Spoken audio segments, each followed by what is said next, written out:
ఒప్పుకొని విడిచిపెట్టిన వారు కనికరం పొందుతారు. ఏం పొందుతారు? ఒప్పుకొని విడిచిపెట్టిన వారు కనికరం పొందుతారు. ఒప్పుకోకుండా కప్పుకున్న వారు కనికరం పొందరు. ఆమేన్. నేను చిన్నప్పుడు మా గేదెలు అవన్నీ ఆవులు అన్నీ ఉండేవి. మెల్లిమెల్లిగా మాకు పాలేరులు ఉండేవాళ్ళు.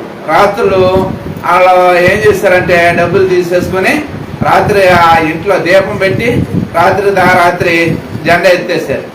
అప్పుడు ఏం చేశాను, ఇంకా నేను పెద్ద కొడుకుని, మేము 4 అబ్బాయిలు, పెద్ద కొడుకునైన నన్ను మా గేదెలు ఇప్పి ఆ గేదెలు రోజు నడిపే వాళ్ళతో నన్ను పంపించారు. దేవుని స్తోత్రం.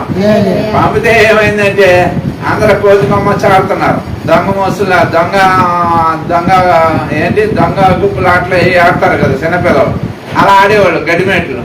అలా గడ్డిమేట్లు ఆట ఆడుతూ ఉండగా మా గేదె ఏమైందంటే ఆకుమళ్ళ నుంచి వెళ్ళిపోయింది. ఎలా వెళ్ళిపోయింది? ఆకుమళ్ళ నుంచి వెళ్ళిపోయినప్పుడు మా గేదెతో పాటుగా దాన్ని వెంబడించిన పిల్లలు కూడా అందులోనే వెళ్ళిపోయి లాస్ట్కి కోతికొమ్మచ్చి ఇవన్నీ దొంగ మూసులు ఆటలన్నీ అయిపోయిన తర్వాత చూస్తే మా గేదెలు ఎక్కడికి వెళ్ళిపోయి. ఇంకా నిజంగా రైతు ఆకుమడి కొట్టే తొక్కుకుంటూ వెళ్ళిపోయి, ఎక్కడ ఉంటే రైతు వస్తాడు కొట్టేస్తాడని భయం వేసి మా గేదెలై తోలుకుని వెళ్ళిపోయాను. దేవుని స్తోత్రం. అప్పుడు మా తాతయ్య కొట్టులోకి నేను వెళ్ళేవాడిని.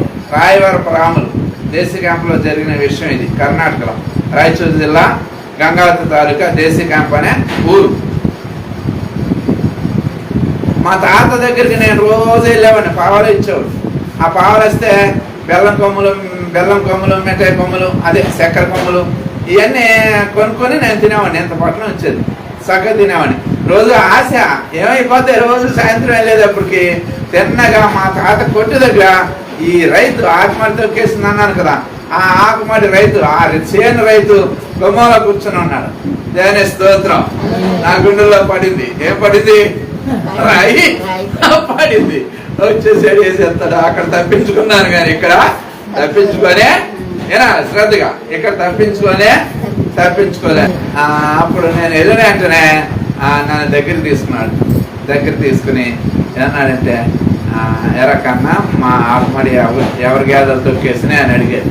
నేను ఏమన్నానంటే, నా గేదెలే నా దోళ్ళ తొక్కేసినాయి, మీరు కొట్టేస్తారని తోలుకుని వెళ్ళిపోయినా అని అనగానే సిగ్గి పట్టుకున్న అతను గట్టిగా కౌగులించుకుని ఏడ్చేసాడు.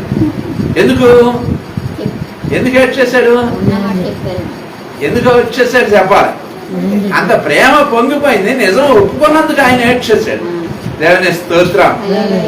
మనిషి ప్రేమే అంత కఠినంగా వచ్చిన అతనే నన్ను కొట్టాలని మా పెద్దలకు చెప్పి నన్ను బాధించాలని వచ్చిన ఆయనే ఆకుమడి తొక్కితే తప్పేయాలా, దానికి పెనాల్టీ కట్టాలా, తర్వాత తన్నులు తినాలా, ఎంత ఇబ్బంది.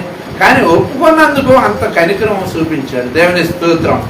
మనుషుల కనికరమే అంత అయితే దేవుని కనికరం ఇంకెంత గొప్పదే. యాకోబు ఒప్పుకున్నాడు, నేను మోసగానయ్యా, పలానా మోసం చేశాను, నన్ను క్షమించిన ఆయన. నువ్వు క్షమించుడికి సిద్ధ మనసు కలిగిన వాడు. నువ్వు క్షమించకపోతే మేము ఎక్కడికి వెళ్తాం తండ్రి? క్షమించుటకు నీ దగ్గర కృప దొరుకుతుంది. నీ కృపను బట్టి నన్ను క్షమించమని అంటే క్షమించి నువ్వు ఒప్పుకున్నావు గనక నీ పేరు మోసగాడు యాకోబు అనబడదు గాని ఇశ్రాయేలే అని దేవుడి పేరు పెట్టాడు. దేవుని స్తోత్రం.